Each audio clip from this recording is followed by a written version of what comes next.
Hey dear viewer, I'm back to bring you the news post and patch notes in a nutshell.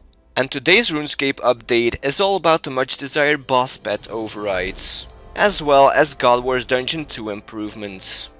This has a ninja team feel about it, so it's bound to be good. Instead of the ability to override summoning familiars only being limited to legendary and companion pets, it is now possible to do the same with boss pets. This applies to all pets that are required to unlock the insane final boss title. In my opinion, this is a feature that adds even more value to the boss pets, and that is a good thing as they're quite rare, which I have experienced firsthand. Then again, with my bad RNG, there's no surprise here. A place where you can get 6 of those boss pets, God Wars Dungeon 2, receives a list of improvements today. Kill timers have been added to each of the bosses. A way to renew instance time while inside a God Wars Dungeon 2 instance is available via the kill count interface. Drop tables for mobs inside the dungeon have been added. Improved click zones on the bosses. On a faction insignia, you can now toggle the option to prevent dealing damage to matching faction NPCs. You can now check via the kill count interface which bounty you have currently been assigned by Fang the Bounty Hunter. You can now toggle on the faction insignias to automatically collect ingression fragments.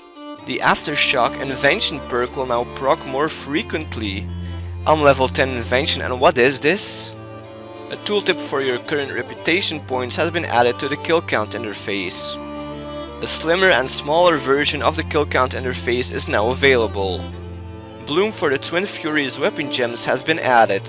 I guess the eye wants something too?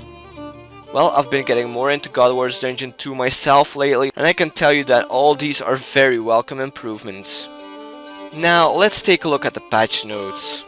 The list is huge, so if you want to see them all, check the description for the link.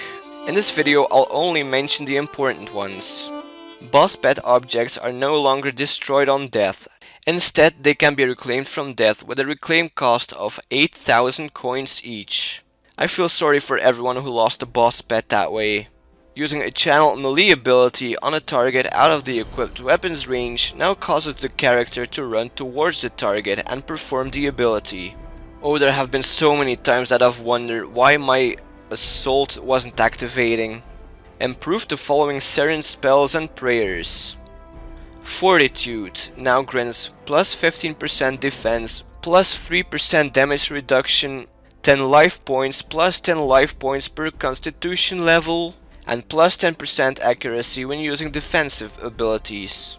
Intercept duration has been increased from 5 seconds to 10 seconds. Prisms, recasting prism spells will restore half of the equivalent prism duration within range. Whether or not they're good now, I'll leave that up to Mr. GW to examine. Hiding familiar options now also hides options for toy royal battleships and champion banner carriers. Dominion markers and marker plants can no longer be set up in bank healing areas nor at the combat academy. Those things were annoying, so I'm glad that's over with. Superior Void Knight gloves can now be added to the player-owned house armor case in a separate slot. The superior set still requires the gloves to store together. Back in the day, to save bank space, I updated normal void set just to be able to store it in my costume room. So this update is way too late for me. Nonetheless, I think most people will find it very useful. And that's it for this video. I hope you found this somewhat informative, and if you wish to see more, please subscribe. See you in the next one.